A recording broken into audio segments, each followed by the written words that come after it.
In this session we'll quickly discuss about ECT. So ECT is electroconvulsive theory.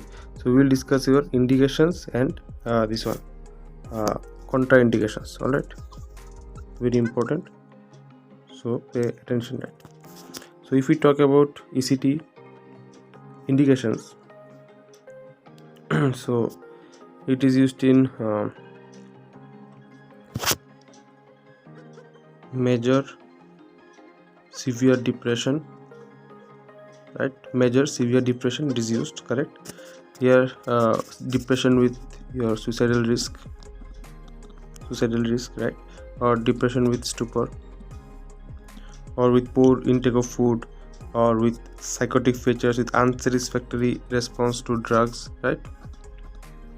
Unsatisfactory response to drugs, suicidal or being stupor, or where drugs are contraindicated and speedy recovery is required, right? Or so in these conditions we will use ECT. This is the first thing. And then in severe catatonia, severe catatonia with stupor, or same with unsatisfactory response to drug, or where drugs are contraindicated, we will use ECT. And also in severe psychosis. So first was severe depression, then severe catatonia, and severe psychosis, right? So severe psychosis, where there is risk of suicide, or there is unsatisfactory drug response, or where drugs are contraindicated. Now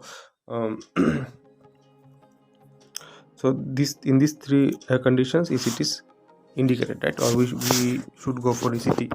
Now there are some contraindications for ECT as well. So if we talk about contraindications of ECT, so there is an absolute contraindication and there is a relative contraindication. ECT is absolutely contraindicated in where there is raised intracranial pressure, of course, right?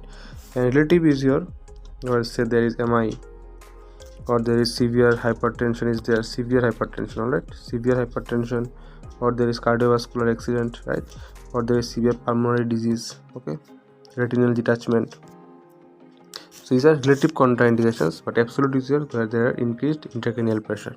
Relative is where MI, say severe hypertension, cerebrovascular accident, retinal detachment, and pulmonary disease, right? Severe pulmonary disease.